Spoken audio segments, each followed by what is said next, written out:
The broadcast is now starting. All attendees are in listen-only mode. Hi everyone, and welcome to this afternoon's webinar, kindly arranged by Changeboard. Thanks for attending. We're going to be, over the next half an hour or so, we're going to be talking about mobile recruiting and the rise of mobile recruitment. Basically, you're sort of dialed into the webinar, so feel free to ask questions as we go along. I'm kind of administrating this webinar myself, so what I'll be doing is picking up the questions at the end of the session. So let's start. So let me start by introducing myself. My name's Matt Alder, and I'm an independent consultant with my company MetaShift, and I specialise in helping companies use the internet more effectively in their talent attraction. So mobile recruiting is a big topic for me. I've worked on a number of mobile recruiting projects over the years, and I do a huge amount of research to see how companies are using mobile in their talent acquisition and their HR, and hopefully there's some of the learnings that I can bring into today's session. So what are we going to cover over the next half an hour or so? Really, we're going to look at four things. So I want to start by giving you an introduction into the mobile landscape. Where are we now? Why is this important? Then talk about how important it might be to kind of adapt some of the activity that you're currently doing into the mobile space. Then we are looking, basically we'll be looking at the practicalities around how you do this. And then I'm going to finish by giving you a case study of a company who I think is doing this really, really well. So to start off with, let's have a look at the landscape. So this year was a very, very important year because this year was, as you can see from the slide that's on the screen now, this year was the year that smartphone sales overtook the sales of personal computers and laptops. This is a really, really interesting report that looks at global device sales and internet access. As you can see, when you kind of project the current trends into the future, smartphones and tablets are really where we're going. And it really kind of follows on, as you can see from this slide, that actually basically the rise of the mobile web is absolutely enormous. So within a couple of years, more people will be accessing the mobile web than they will be accessing web via their desktop.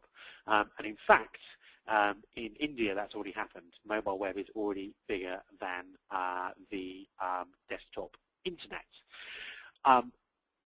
Really, just to kind of sort of show you where the revolution is going. If you look at any of the tech sites, the news, all that kind of stuff at the moment, there's a tablet war going on at the moment. So Google have just released a new tablet. The iPad Mini has just come out. Microsoft Surface has just come out. The Kindle Fire has just launched in the UK. These really are the kind of hottest bits of technology that are out there. And this is what's going to send the mobile web completely mass market.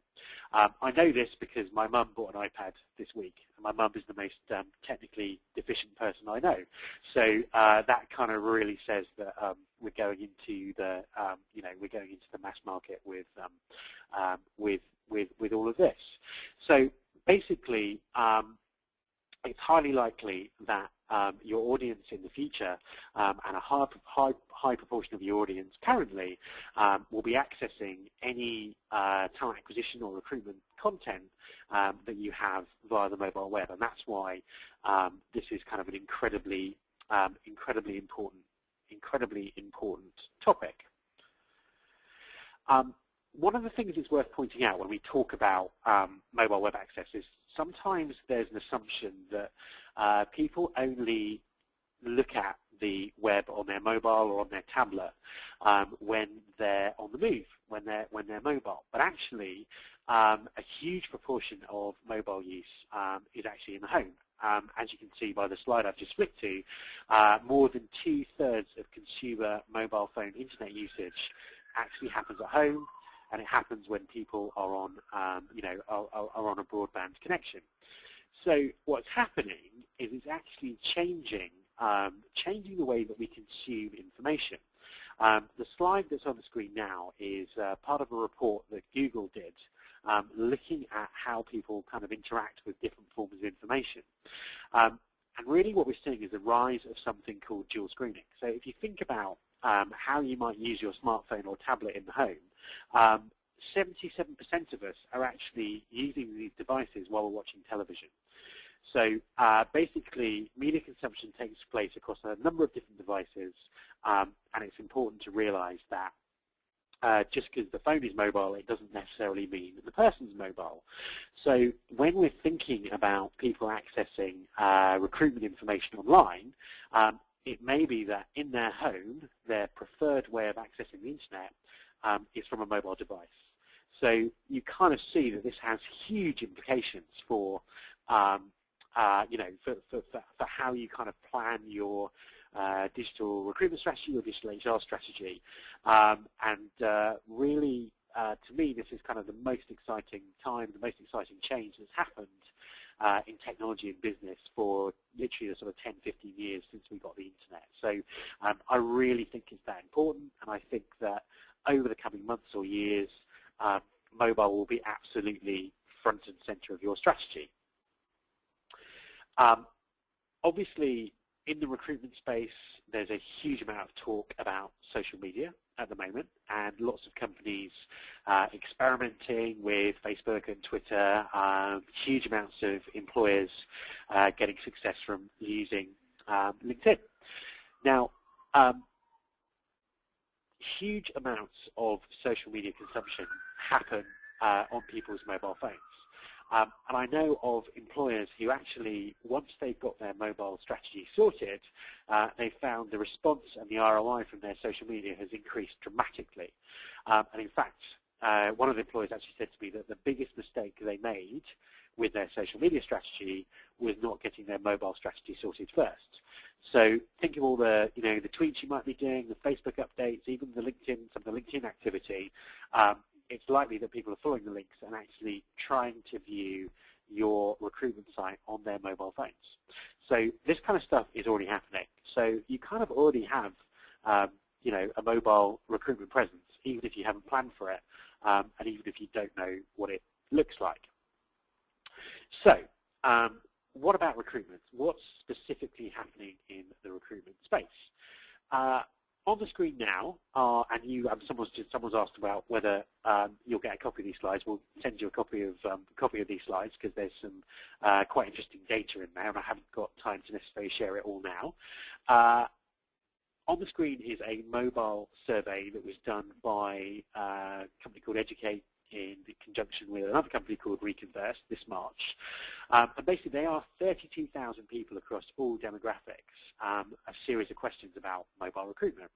And you can see straight away that there's an overwhelming kind of audience positivity in terms of using their phones in the job hunting process. So 72% of the respondees were interested in receiving career information via their phone. 63% had already searched for a job on their mobile. 48% had already tried to apply for a job on their mobile. And I think that's really, really sort of telling statistics. And then 79% of those who hadn't applied for a job would apply for a job in the future. It was, to answer the question, it was a UK-based survey, so it was done across all UK demographics in March of this year. Probably most interestingly, 84% of people thought companies should have a separate mobile recruitment site.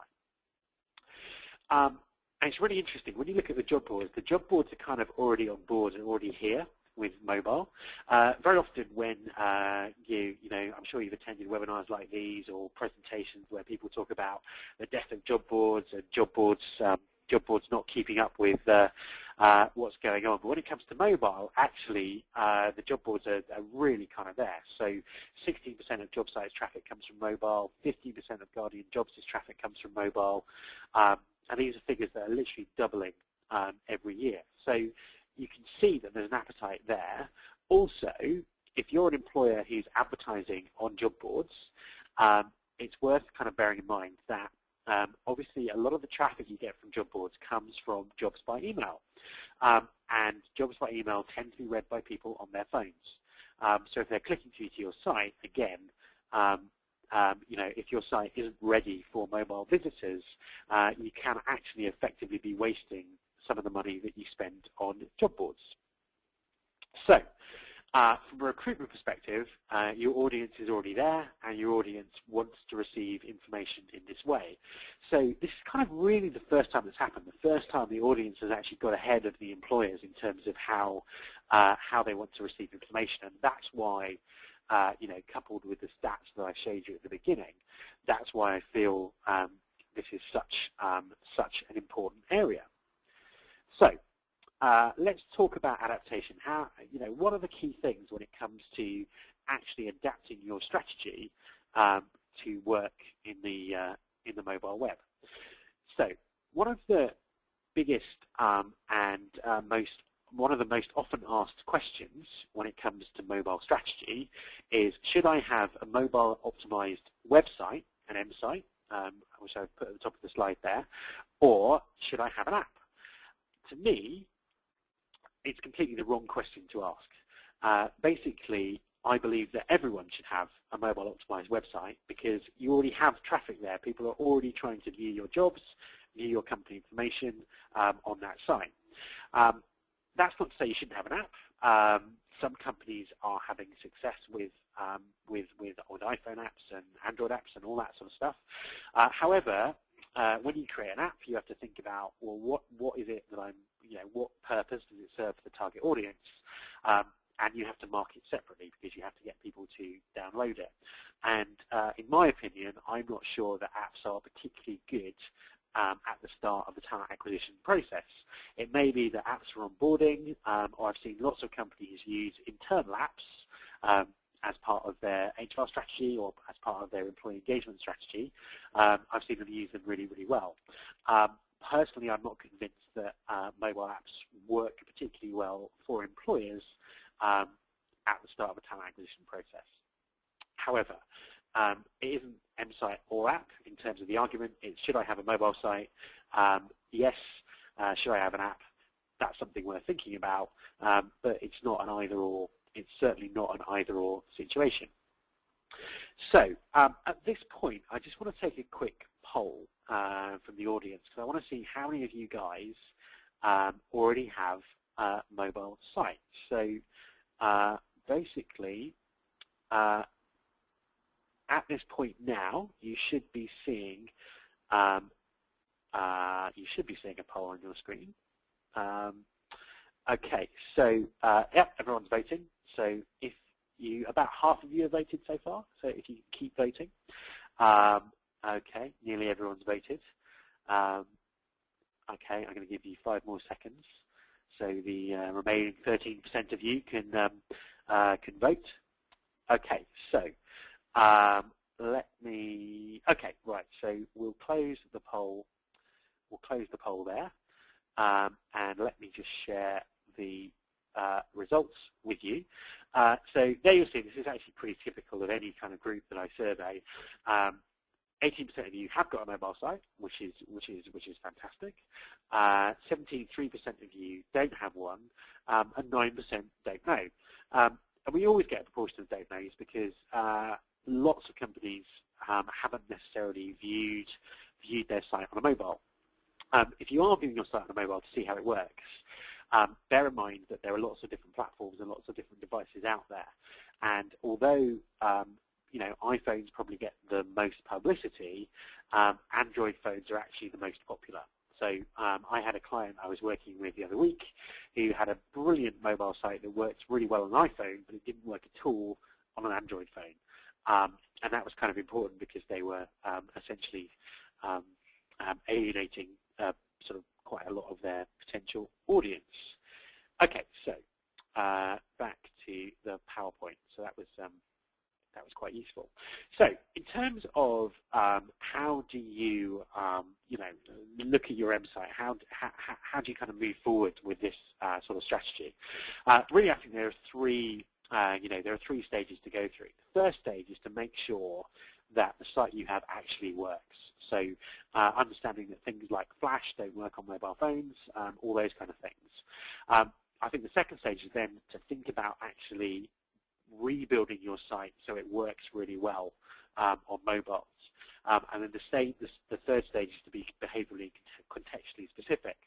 So let me just explain what I mean a little bit more by this optimization.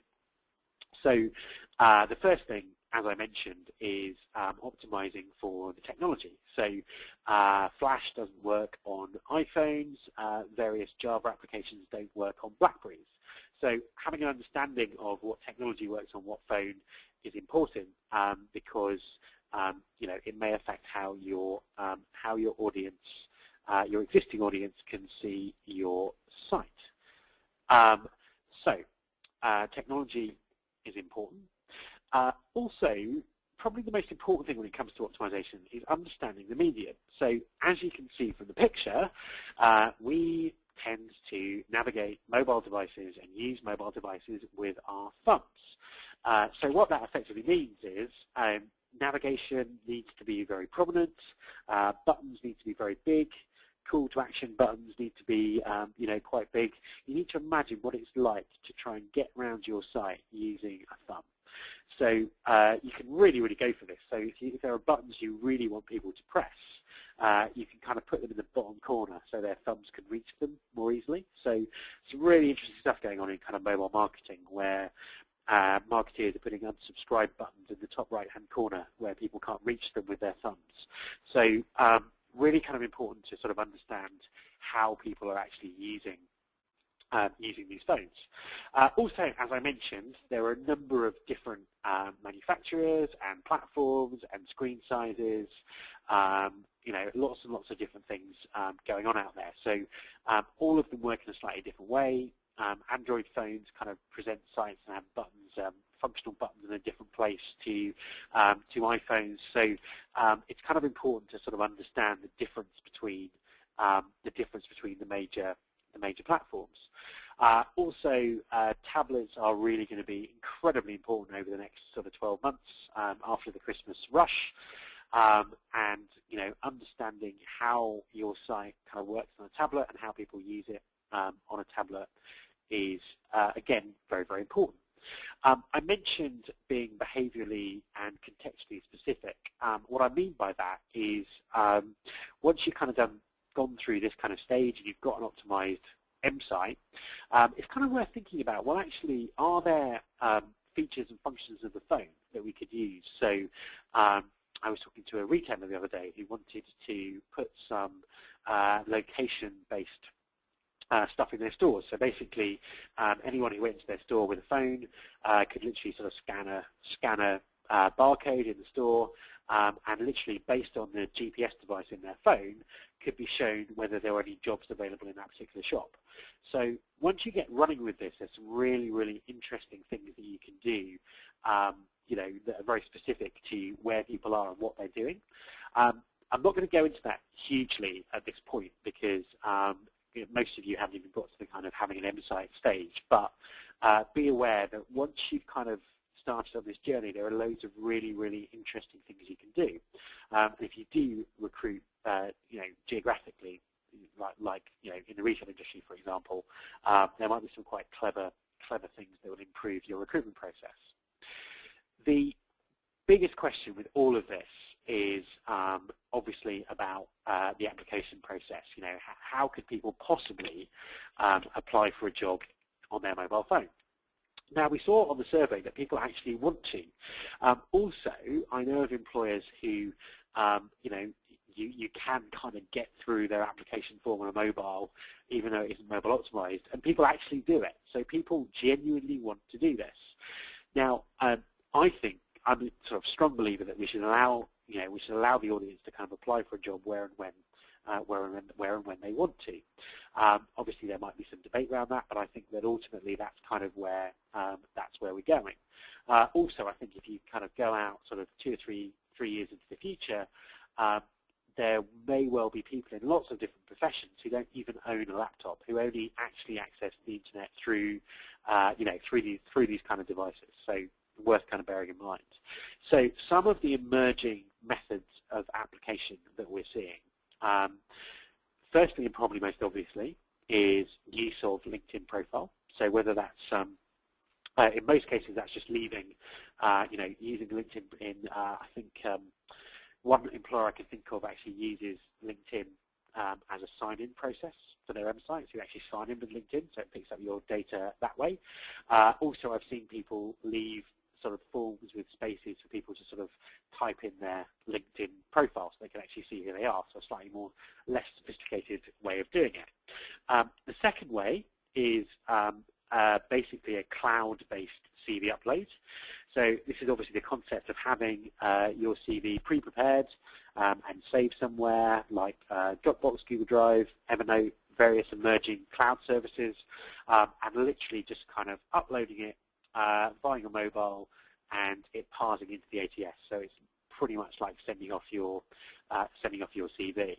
Now, obviously, the problem with that is the use of things like Dropbox, Google Drive, and Evernote are still quite niche, although they will grow over time. But interestingly, this is exactly the methodology that the job boards use. So, job site, you're looking for jobs on your mobile. If you're applying for jobs on your mobile, you're accessing a saved application that you've typed in elsewhere. So think back to my slide, the Google slide about multi-screening. What we're not saying is that people won't necessarily want the whole of the recruitment process to take place on their mobile. They're likely to sort of dip in and out, use different screens. They might type their CV up on a laptop. They might want to actually apply on a mobile. So there are lots of different stages and lots of different ways that people are going to use mobile within this process. It's unlikely that anyone's going to currently use their mobile from start to finish within the process. However, different people want to do different things. So I think we should be very, very careful about assuming what our audience wants. So it may be that our audience does want to apply this way.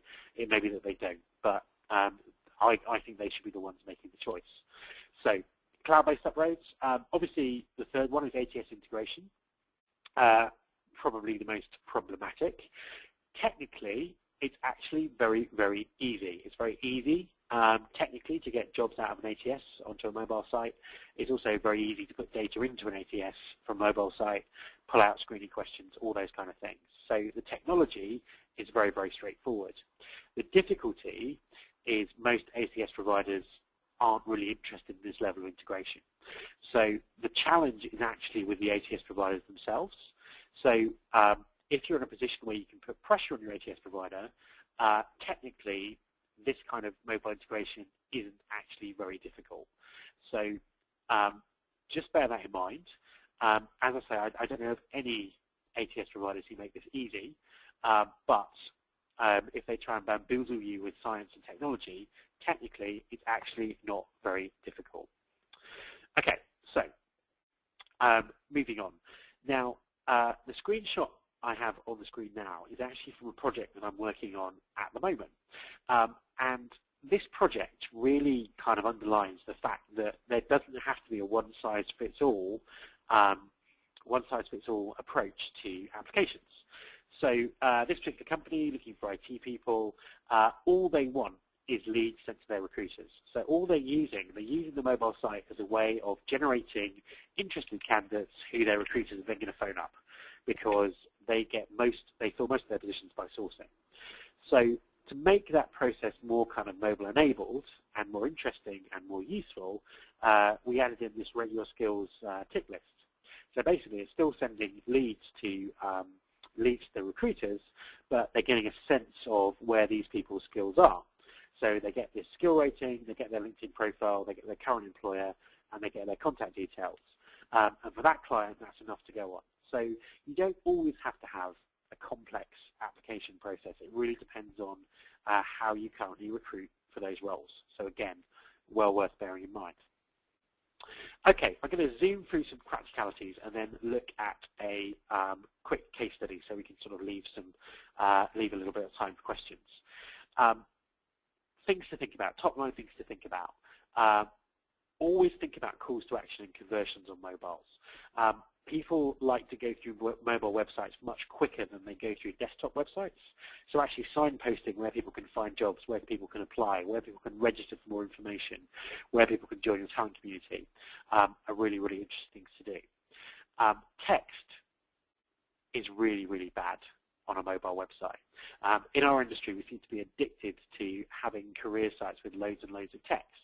And what the research is showing is that people much prefer pictures, video, and very, very brief text on their mobile site. So for lots of people, the biggest leap they have to take in going from desktop to mobile is actually getting rid of most of the copy on their site. And that is actually easier said than done. So that's kind of a big leap. I've got a checklist here. What I'm going to do is we're going to send you the slides at the end, so I'm not going to go through the checklist in any detail at this point, but this is kind of an interesting checklist to help you sort of assess where you might be with mobile at the moment. Just want to leave time to finish with a quick case study. So here's an example of a client that I think is doing it really well. It's AT&T out of the US. So this is the kind of process that you might go through. So if you search on your mobile for AT&T careers, they've optimized themselves for Google mobile search, which is different from Google's other search engines. So that's kind of worth bearing in mind. When you reach the website, it's a mobile-friendly website, clear careers content. You can see from those blue buttons are the navigation. They're literally thumb-sized and very, very clear. So you don't have to kind of scroll down, you don't have to scroll up, you don't have to pinch to make the site bigger, and you don't have any trouble pressing little links with your thumbs. So very, very clear about what action you take. You can see calls to action, join our talent network, job search. It's a really great site.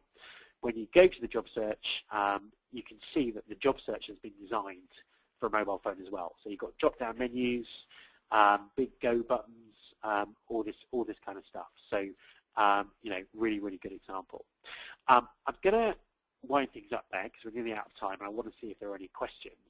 As a follow-up to this session, what we'll do is we'll send you a copy of the slides so you can go through the checklist.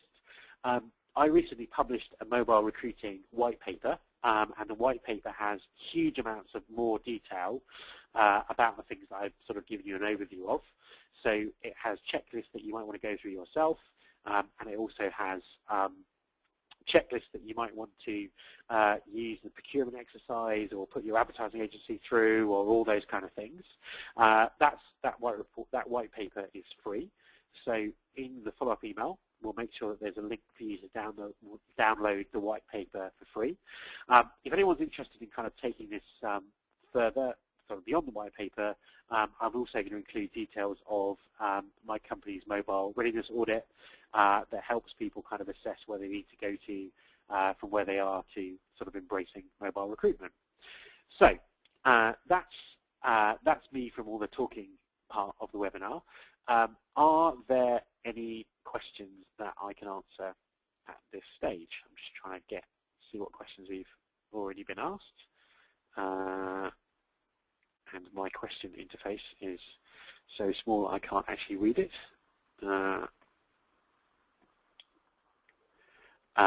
Okay, so let me just scroll through. Okay.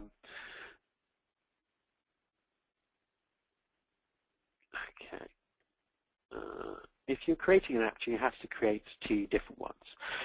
Good question. The answer is yes, and actually it's probably more than 2. So you have Apple apps on the Apple Store, you have apps on the Google Play Store, which are Android apps. You also have Windows phones now, and you still have Blackberries. All 4 of them have apps that are created different ways. So if you're actually creating an app, it can be quite an expensive exercise. looks great. What kind of level of cost are we talking about? Costs really depend on what it is you want to do. So obviously, some companies are sort of rebuilding their websites from scratch, and that can be quite expensive. But there are also some interesting providers kind of entering the market who will help you adapt what you have into adapt a mobile version of what you have. Now, there are some details of those kind of providers in the white paper, and they're kind of much more sort of cost effective in terms of how they do it. So, in terms of costs, think of it the same way as building a website. Really, it depends who you go to and what you want. There isn't a sort of a kind of a set cost of it. Will we get copies of the slides? Yes. Was the Educate survey UK or US based? As I said, it was UK based. Whoops. Just having a look at this. So people search the. Okay, so the research that people prefer videos to text. There is some more formal research out there. Unfortunately, I don't have a note of where it is.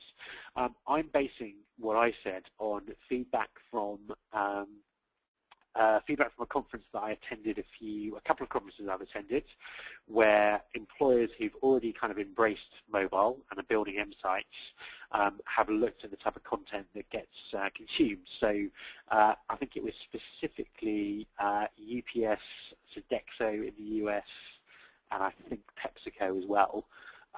All of them found that actually video was amongst the most popular part of their site, and I've heard that from pretty much any employer who's put video on their mobile.